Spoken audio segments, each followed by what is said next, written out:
Hello, everyone, and welcome to the White House. My name is Macon Phillips. I'm the Director of New Media here, and I'm joined by Dennis McDonough, the Chief of Staff for the National Security Staff, who's here to talk about a report that was released about the attempted terrorist attack on Christmas Day.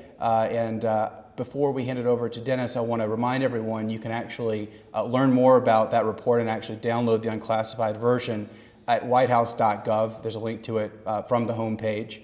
So please, during this, check it out, read through it, and join us at whitehouse.gov/live to ask questions of Dennis. But I'll hand it over to Dennis to say a few things off the top, and then we'll move right to questions. Macon, thanks a lot, and thanks everybody for joining, and thanks for having me. It's obviously been a very busy several weeks here, just under 2 weeks since the failed terrorist attack on Christmas Day. Right after the attack, the President directed John Brennan, his Assistant for Counterterrorism and Homeland Security, to conduct a review of the watch listing system. As I think you all know, the terrorist in this instance, Mr. Abdul Muttalib, was able to had a visa, was able to board a plane destined to the United States, notwithstanding the fact that there was some very troubling intelligence and some very troubling information about him. And so what the President asked John to get to the bottom of was why, notwithstanding all this information that was out there, did we not have Mr. Abdul Muttalib on some kind of watch list? John finished that review, frankly, in record time, in just about 11 or 12 days or so. The President urged him to act with urgency on this, with speed on this, so that we could begin immediate remedial action to update whatever kind of policy changes are necessary to ensure this doesn't happen again. Obviously, this initial review, which was we believe needed for immediate remedial action, does not obviate the need, as the President said in his remarks today, for continued assessment, continued analysis of what we knew about this plot and what this plot tells us about the tactics of al-Qaeda, the areas from which al-Qaeda intends to attack us, and so forth. So he'll continue to press on that. We'll continue to work in the interagency with our colleagues to make sure that we're getting to the bottom of this. But the President also wanted to do something, I think, unusual today. He, as you heard him in his remarks, or may have heard him in his remarks, indicated that he feels that the buck stops with him on these matters. So not only was this very quick accounting, not only did the President accept responsibility for it, but the President also wanted to do this as transparently as possible. That's why he has ordered released the unclassified version of this report, which is up on, as Macon said, whitehouse.gov now. And we encourage you to take a look at it, ask any questions that you have about it, and look forward to answering them. Let me just say one other thing before we go to your questions. John Brennan and Secretary Napolitano just did a press conference over with Robert in the press room. Secretary Napolitano was asked to do a separate review, a review of our detection capabilities in airports for the reasons outlined in the report, and obviously which they've just discussed now in the press briefing room. Namely, to make sure that we have the best science informing our capabilities to ensure that we're keeping up with the tactics of our enemies here, the use of these kinds of new kinds of explosives, or frankly, in some instances, not such new kinds of explosives.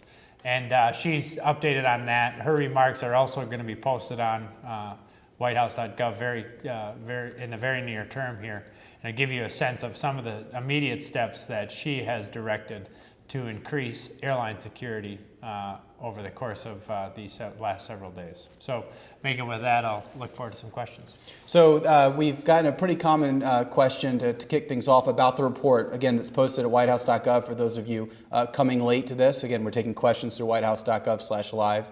But about the report, Mike asks, declassified version. Does that mean we will only get to read about 5 words with all the other parts blacked out? We will not know what the hell it says? And Dylan follows up, what's in the classified version that's not in the classified version? So can you talk about what we can share, what we can't, what people are getting? Sure. I appreciate the question. The bottom line really is this, is there's not a dramatic difference in the conclusions underlying the unclassified report and the classified report. Point of fact is that the main findings are the same in each report. What's different in the declassified report, and frankly going through a lot of this information was what led us to have to release it so late in the day today. But what is not in the declassified report is any indication of the sources and methods we rely on to gather intelligence. Fact is, since the first days of this administration, I think the president has recognized Yemen as a potential, as John indicated in his press briefing today, a potential challenge for us. We've tried to keep the pressure on al-Qaeda Central in Afghanistan and Pakistan. Part of keeping that pressure on al-Qaeda Central is keeping pressure on al-Qaeda affiliates, be those al-Qaeda affiliates, al-Qaeda on the Arabian Peninsula, which is largely in Yemen now, al-Qaeda affiliates in Southeast Asia, al-Qaeda affiliates in East Africa, in Somalia, for example, or even making sure that we're keeping right on top of al-Qaeda inspired individuals here, as the president indicated in his remarks today, here at home. So the one thing we don't want to do is, as we increase our collection in this area, for example, in Yemen, which the president, as I indicated, has made a big target of our collection efforts, we don't want to compromise the sources and methods that we rely on to collect that kind of information. So the declassified version, while reflecting the baseline findings and really a lot of the information that's in the classified version, protects sources and methods so as to not compromise our ability to continue to gather the kind of facts, intelligence, information, developments that we've relied on over the course of the last several months, but also, frankly, over the course of this review, allowing us to reach back and take a retrospective look at this thing. The bottom line here, too, is the purpose of the review is to make sure that we understand what we got right, but also what we got wrong, so we don't do it again in the future. Okay, great. Jason Gordon asks, I'd like to know, in light of what occurred on Christmas Day, what steps are being taken to assess risk of every passenger who flies from other countries prior to a flight? Well, it's a good question. Obviously, one of the big points that Secretary Napolitano has made over the course of the last several days is the need to better collaborate and cooperate with our international partners. Early in this review process, she sent her Deputy Secretary Jane Hall-Lute, as well as a couple of her assistant secretaries, including David Heyman, to travel overseas to get a hands-on sense of how cooperation is going with our international partners. So you're right to focus on this idea of how we're working with the international community on these steps. Secretary Napolitano, in her remarks this evening, also outlined a series of other steps that we're going to take with our partners. But as it relates to assessing the risk of individual travelers, obviously nobody comes to the United States without a valid visa and a valid passport. So we're obviously going to rely on our consular officials in our embassies around the world and our consulates around the world to make sure that they understand who's applying for visas. We're going to rely on our understanding of the environment from which they're coming and the country from which they're coming to make sure that we recognize the challenges that the country faces, the threats that are extant in those countries, so that we can be sure that we're mindful of the challenges any travelers might present. And then, of course, we have different capabilities in each of the airports to make sure that we are screening luggage, screening passengers, making sure they have valid visas, having behavioral science experts around to make sure that we're understanding if there's anything suspicious going on. But the bottom line here really is this: we're going to have to rely on a variety of different professionals, be they our consular officials in the embassies, our Homeland Security or Customs and Border Protection officials in the Department of Homeland Security, our immigration and customs experts in the Department of Homeland Security. What we have to do is make sure that as each of these agencies gets information about a particular threat or a particular challenge, that not only are they using that information inside their own agencies, but also making it available to all the others. Okay. Soren Nalursa asks, the introduction of Homeland Security did little more than introduce a whole new bureaucracy. Are you working on anything to limit the channels through which sensitive information gets transmitted and on an interagency method to speed up communication? Thanks for the question, Soren. I actually think the Department of Homeland Security under the leadership of Secretary Napolitano has proven to be a very capable and very important tool in our Homeland Security fight, in the counterterrorism fight. And frankly, she gets to draw on the informed experience and excellence of thousands of government professionals in that effort. But a couple things. One is we are ensuring, this president is ensuring, I think it was on display on Tuesday when he brought together the heads of all the relevant agencies to find out from each of them what steps they're taking to improve the system as it relates to the shortcomings we identified with this Christmas Day attack. But he didn't just meet with the FBI director alone, he met with the whole team together so that the information and the intelligence that we can draw from the FBI director as he updates us on the investigation, and therefore as he shares good information about evolving Al-Qaeda tactics and evolving explosive devices that they're relying on, gives an opportunity for everybody to take that information back to their agencies. So on your question about communication, we are increasing communication, making sure that all this information is shared as a matter of course.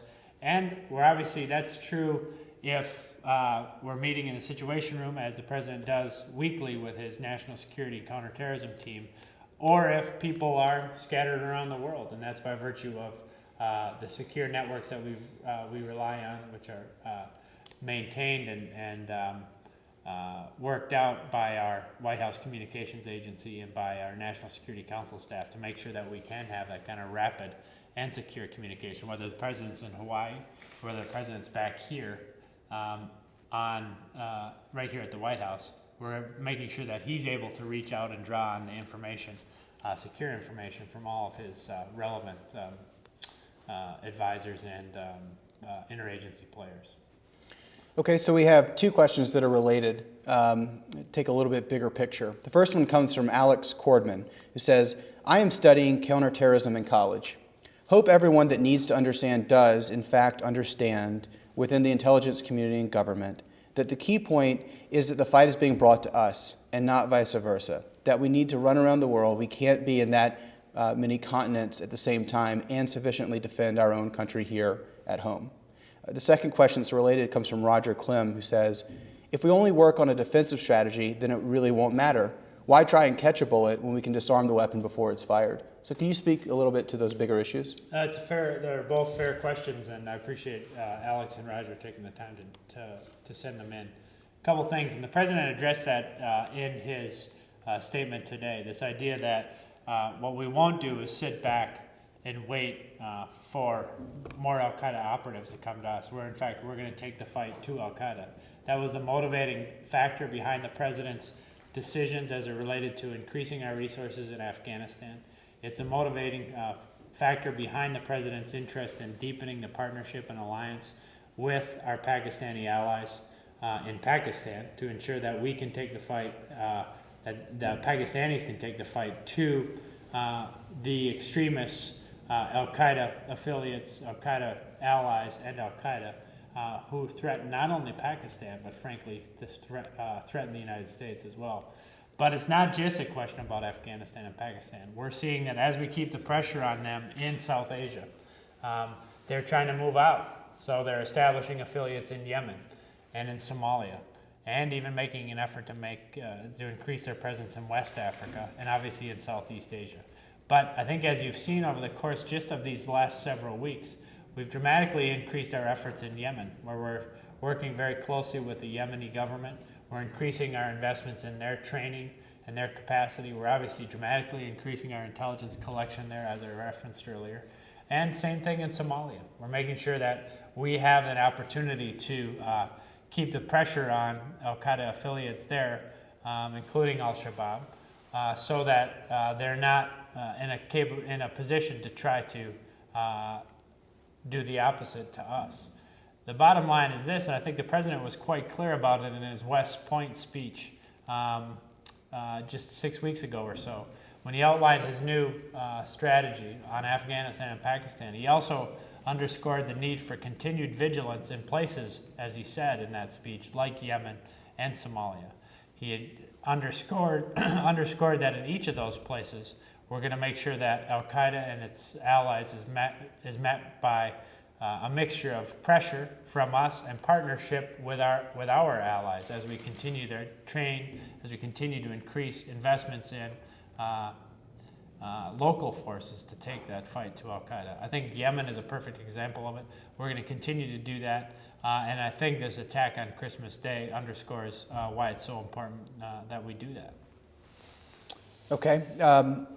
Donald Leonard asks, I have a question for the White House. Are you guys thinking outside the box, picking people's brains, trying to come up with new methods to handle security? So what are you doing that's new? It's a good question, and I appreciate the opportunity. It allows me to go back to something I forgot that I didn't address in the last question, so thanks, Donald.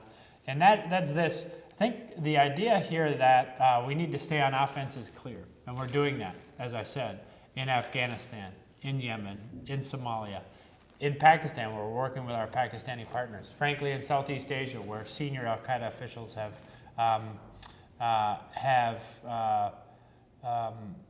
encountered greater resistance, frankly, over the course of the last year or so.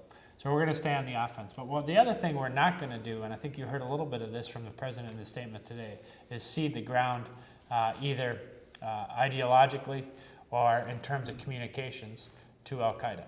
That's why the president thought it was so important that he go to Cairo earlier this year and give a speech to Muslim communities around the world. That's why the president went to Ankara in Turkey and gave a speech to the Turkish parliament. The message in both of those speeches, as reiterated again in Oslo and again yet this afternoon, is that we, as Americans, offer a future of great hope to many of our Muslim friends and allies around the world. And as you look at al-Qaeda, they offer nothing but a hateful ideology, a murderous agenda, and in fact offer only cynicism and not hope. So if you take, just for example, the terrific Muslim American population that we have in this country, Muslims have generated remarkable education levels, have achieved remarkable education levels, have generated terrific levels of income. All these things the president pointed out in the Cairo speech to put a lie to the accusations from al-Qaeda, which, as I said, just offers a hateful agenda, a murderous ideology, when in fact, as we've seen, not only here but overseas, we offer an agenda of great hope. While you were answering that, Billy Freeland had a follow-up and said, you just mentioned the dramatic increases in assistance to Yemen and Somalia. Will you be reviewing other countries, such as Indonesia and other Southeast Asian nations that have grappled with terrorism? It seems like we need to stay ahead of the next threat rather than be reactive every time in your catastrophe reveals that we have not committed enough resources. That's a fair point from Billy. I think I'm not willing to concede the point that we haven't committed enough resources. The question is, do we have the right allocation of resources? And I think your point is the right one, which is, how are we staying ahead of the threat so that we're beating al-Qaeda to the spot for each of these threats? So in response to your question, we're absolutely increasing our training and our partnership with our friends in Southeast Asia. Obviously, Indonesia is a country of particular interest to the president. But we've also done that in Yemen, in Somalia, across the Sahel region, and in northern Africa. where we want to make sure that we're investing in governments that are fighting increased Al-Qaeda-backed insurgencies in different instances. But the bottom line really is a question of how we're going to make sure that we maintain a reliance on our values, on our capacities. And as the President said today, it's we who will define us and define our role in the world. And we're not going to let Al-Qaeda define us or drag us into something that we aren't or we don't want to be. Okay, we're going to take 2 more questions. The next one comes from Dean Kaishuk, who asks, I'd like to know, how are we going to afford all these resources without increasing our budget even farther than it is? We'll try to connect the national security and economic impact here. It's a fair question from Dean, and that's why I wanted to make sure when Billy said that this is evidence that we didn't spend a sufficient amount or invest a sufficient amount in some of these threats. I think the question really has to be, at the moment, we're dedicating a tremendous amount of resources to this fight. We're obviously, as I indicated, increasing training in Yemen, increasing training in Southeast Asia, increasing investment in intelligence really across the board. And I think that you'll see in the President's budget, when it's announced next month, increased investments in the kinds of programs that the President announced in the Cairo speech that says we want to counter Al-Qaeda's hateful ideology and agenda with one of hope and opportunity. But the bottom, by the same token, we want to, pardon me. Some more.